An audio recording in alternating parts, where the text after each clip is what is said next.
Okay, number one, syempre, this is the reason why I've been avoiding interviews during the campaign. Now, if you notice, I never granted interviews during the campaign because there are questions that I wouldn't have been able to answer. May mga tanong na talagang hindi ko kayang sagutin noong kampanya dahil makakasama doon sa aming kampanya.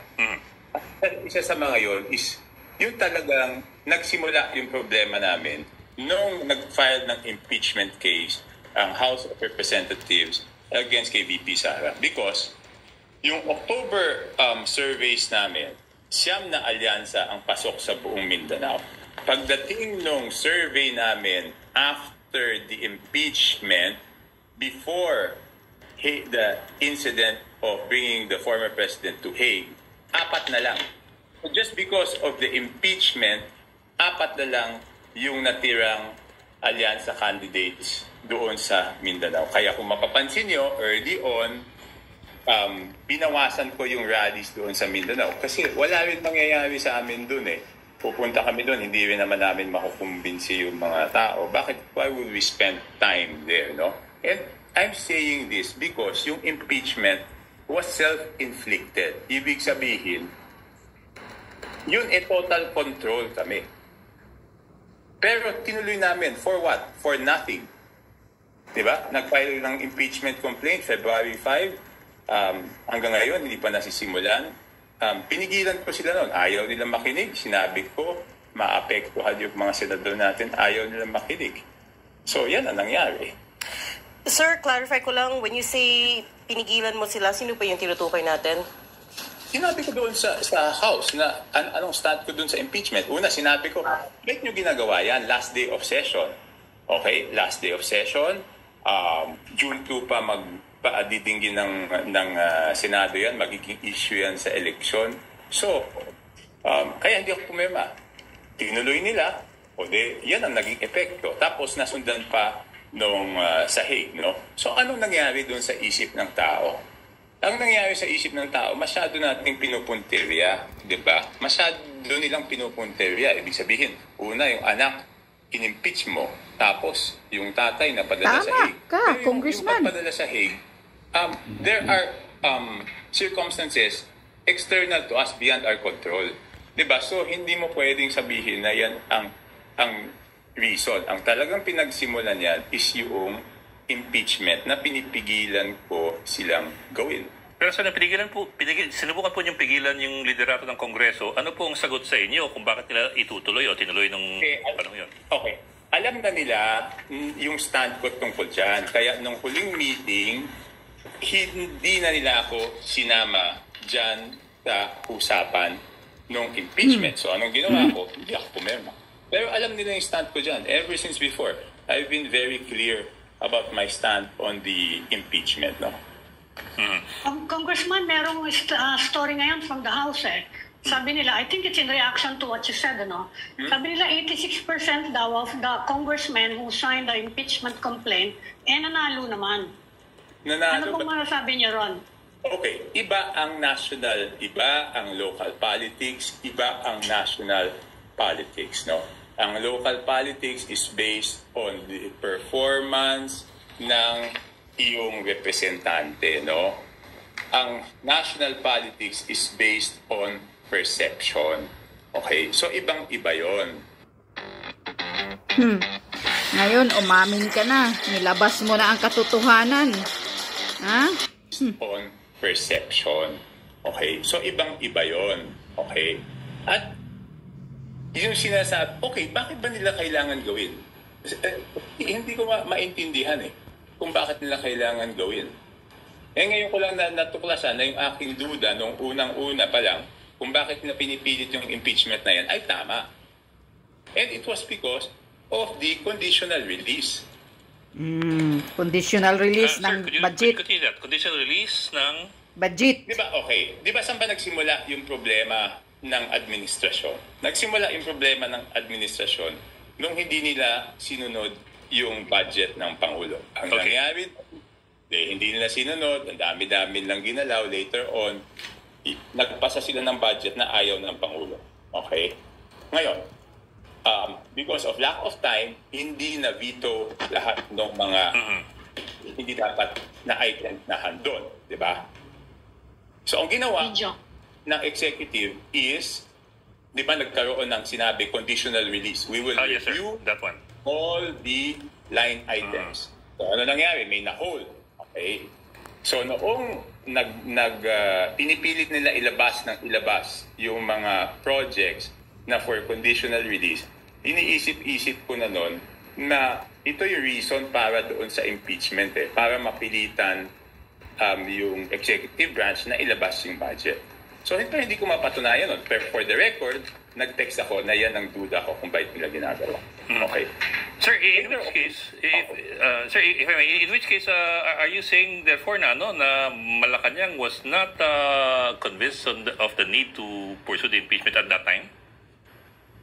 Until now, I am 100% sure na hindi kumbinsido ang presidente. Bakit? On the day of the signing of the impeachment, I was with the president for a meeting regarding the alyansa. Magmula nung simula na nagpipirma hanggang matapos, hindi namin pinag-usapan. Hindi niya sinabi, bakit ka hindi pumirma?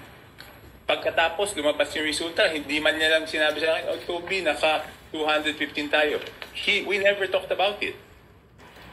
Yeah. Isang beses na pag-usapan namin, I think 2-3 weeks after, siya yung nagtanong, ano ba yung nangyari? Bakit nila pinilit yung impeachment? Wala bang kalaban yung mga yan? Sabi ko, sir, hindi nga ako sinama, so hindi ko masasagot bakit na tinuloy. Okay? Next. Okay. Fast forward. So, naka-hold pa rin yung mga conditional release. And up to now, I think there's mga 90 billion pa na naka-hold. Kasi talagang inihigpitan yun. So, pinapressure nila ako na i-release yung mga infrastructure projects for conditional release. Sabi ko, hindi pa pwedeng i-release yan. Kasi nga, tinitignan pa kung yan ay mga legit projects. Hindi. Yeah. But sir, Ang sabi nila sa akin, nung dalawang pumausap sa akin na pinapunta ni Speaker, pero naipangako namin yan, paano yung mga pumirma ng impeachment. So, nag-report ako kay Presidente, Sir, kung ako, checkin muna natin kung legit yan. Pero pinipressure ako, ang sinasabi nila, yan daw, ipinangako nila. Ang sagot sa akin, Presidente, wala tayong pinangako ganyan. So, sabi ko sa kanya, Sir, ito na yung sinasabi ko. Ginawa na impeachment so that they can pressure the executive na pinapirma namin itong mga to para ma-release yung mga conditional release. So, ibig sabihin, binenta nila yung political capital ng Pangulo. and yet the first person to sign the impeachment complaint was Congressman Sandro Marcos, which is why it was widely seen, sir, na meron tong blessing ng Malacanang. How do we reconcile these two things? Okay, I had a private conversation with Congressman Marcos, but let's leave him out of this kasi hindi naman siya yung talagang pasimuno nito ang tingin ko na ipit rin siya dito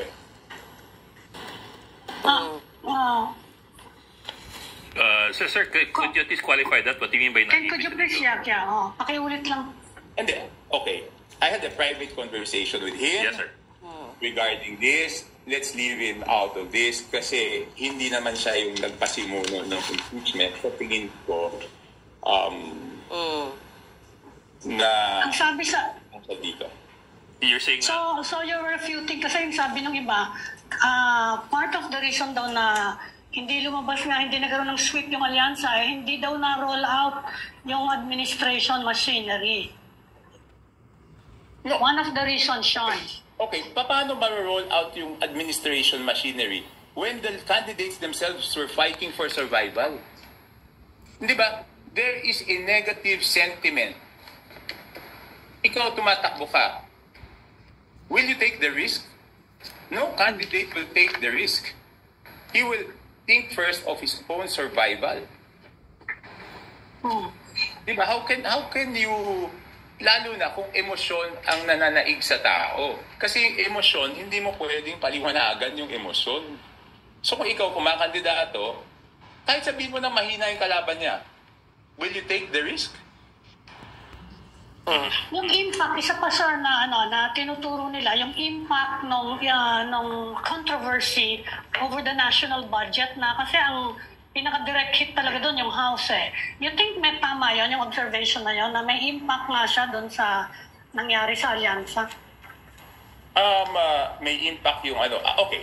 Yung doon sa national budget, ang sinasabi ko, ang problema ko doon sa national budget is yun na naman, wala namang kasalanan ng presidente doon later on, nung napunta sa kanya, pati siya nagkaroon ng hit yung political capital niya, di ba? At syempre, pag nagkaroon yung hit ng political capital ng presidente, pati yung endorsing power ng presidente, magkakaroon ng hit, di ba? That's the natural consequence. Pero, tignan natin yung Mindanao kasi. Yung Mindanao, talagang nagkaroon sila ng unifying factor doon, magmula nung final yung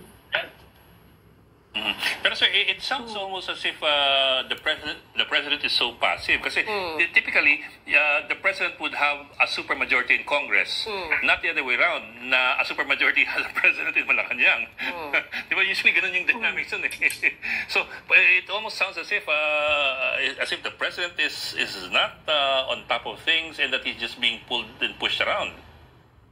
The president is on top of things, but alam mo naman yung presidente natin, napakabait, pasensyoso. Hindi mabait yan, inutil. Of his goodness and kindness. You know, he's a Hindi very kindness yan, inutil yung bangag mo.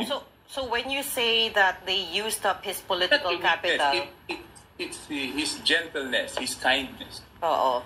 So sir, when you say they used up the president's political capital, the natural next question there is, why didn't he do something about it? Right? Why didn't the people around him do something about it? If he's a president, he can do everything. He's a supermajority to begin with anyway.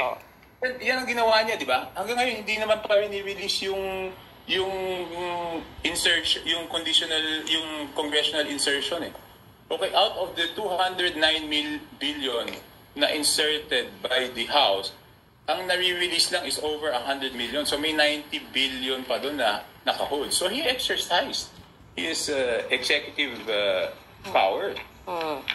Hindi natin pwede sabihin. Hindi lang namin ito sinasabi, di ba? People think na pinalusot lang niya yung budget. He did not. Dipinsahan mo talaga si Bangag, atiyang ko, ha? Kasi, bakit ganyan nangyayari kay Bangag? Dahil nga, inutil kasi siya. Wala kasi siyang yagballs. Wala siyang power kay Tambaluslos. Kaya si Tambaluslos ang umaacting na presidente. Pwede sabihin, hindi lang namin ito sinasabi, di ba? People think na pinalusot lang niya yung budget. He did not. Did not. So ngayon ko lang ito sinasabi kasi tapos na yung eleksyon, hindi ko na po pwede ito sabihin na nahandun pa yung eleksyon. No? But I have to do this because I have to protect the president. No, he's paying for things na hindi naman niya kasalanan. He's paying for things na hindi naman niya ginawa. Kasi nagsunod-sunuran siya at may basbas niya yan. Diyos ko po, hindi niya ginawa. Does not have control over the whole system, the whole machinery. No, that's why I'm speaking out now because no one is speaking out. You know, we were put in a situation, nalagay kami sa sitwasyon na eleksyon eh, di ba? Hindi naman po pwedeng palabasin. Paano ko naman, kayo na magsabi sa akin, nagpa-interview ako sa inyo during election period. Pwede ko ba sabihin itong mga bagay na to? Masabihin na hindi release yung mga pondo para lang patunayan na talagang ano. Siyempre, there are things that we have to finish first. Pagtapos mga bagay na yan, now I have to protect him. I have to say that hindi niya talaga pinayagan. So now it's very clear he was unhappy about the budget and he is doing something about it. Hindi totoo yung sinasabing pinalusot niya. Hindi niya pinalusot. Sir, during that time, were you in touch with Speaker Martin Romualdez nung panong ito'y nagkakagulo at nag-uunahan kung sinong prepresyo kanino? I mean, well, let me boil it out to this. Is the Speaker the one who was in charge of all of this?